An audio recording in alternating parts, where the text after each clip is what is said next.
another episode of the DIY Informant. Today what we're going to do is show you how to build this rustic yet modern chandelier that would go excellent in your entryway or above your kitchen table.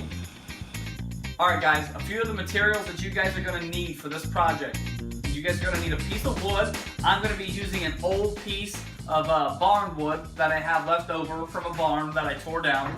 You're also going to need some brushed nickel spray paint because that's the color we want to go with. You could use oil rub bronze, chrome, whatever color that you want to end up going with on your project. You're going to need a shade. That way we can cover up our old hole. You're going to need a white 3-lamp bathroom light fixture. You can get this at any of your local hardware stores, and I chose white because it's very easily painted. You're going to need 3 Edison style light bulbs. I have 3 mason jars that we're going to put the light bulbs in. You're going to need some ferrule and stops, a few S-hooks, some sheetrock screws, some 3/32 wire. For me, I only need about 8 foot of it because I only want to come 2 foot off the ceiling. But however far you want to come down is completely up to you and how much you're going to need. You're going to need some lamp cord. You're going to need a drill. You're going to need a pair of crimps. You're going to need a pair of linemen's, a tape measure, and last but not least, your safety glasses. The first step to this project, we want to get everything spray painted.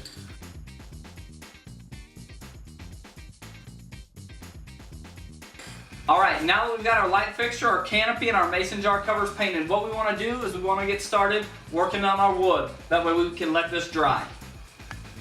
Alright guys, now that we're working on our wood, what we want to do is we want to start with drilling our holes. We want to drill our holes 1 inch in from both sides on all 4 corners. That way when we hang the light fixture, it hangs level. Now that I have all of my lines marked, what I want to do is I want to take my drill and my bit and I want to drill through my wood. I want to make sure I have a piece of wood underneath the wood that I'm drilling. That way I don't create a blowout on the front side of my piece of wood. Now that we have our holes in our wood, what I want to do is I want to measure 3 foot off of my wire. That way I can cut it and then make a loop. I'm going to need 4 of these. Now that we have our wire cut to length, what we're going to do is we're going to install these ferrules. We want to install these ferrules and make a nice loop on all 4 of them, and then we want to make a nice loop like this, and then we want to crimp them. Alright guys, now that we have our loop put in all 4 of our wires, what we're going to do is we want to measure it out to 2 foot and cut it. That way we know exactly where to put our stops.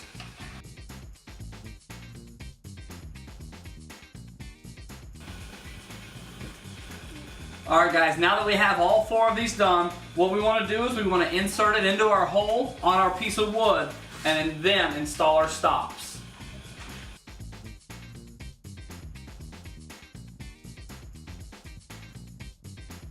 Now I'm going to install my stops on all of my wires.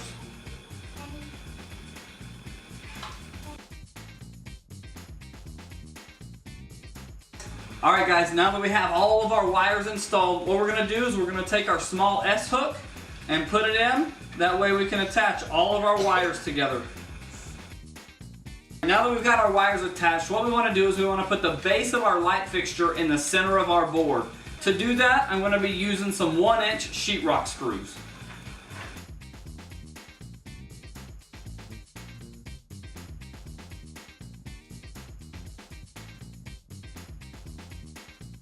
Alright, now what I'm going to do, I want to take about 2 arm lengths of wire off of my lamp cable.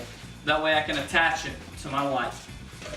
I'm using a 3/8 bit to drill my hole for my lamp cable. I'm going to run my lamp cable through the hole that I just drilled right here. And make sure you run your cable through the back of the board. I can't tell you how many times I've accidentally ran it through the front and realized at the end that my light fixture wouldn't go on. On this lamp cord, what I've got is I've got one side of my cord that's got writing on it, the other side that does not. So what I'm going to personally do is I'm going to take the side that has writing on it and put it to my white or my neutral and the side that doesn't have writing on it, and put that to my black.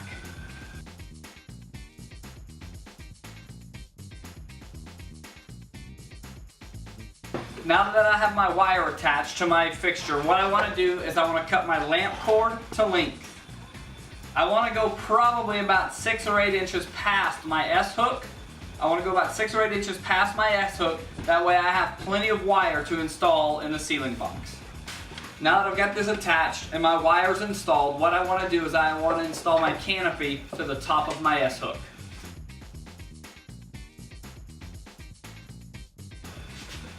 And now I've got that attached, I want to run my lamp cord through the hole in the canopy.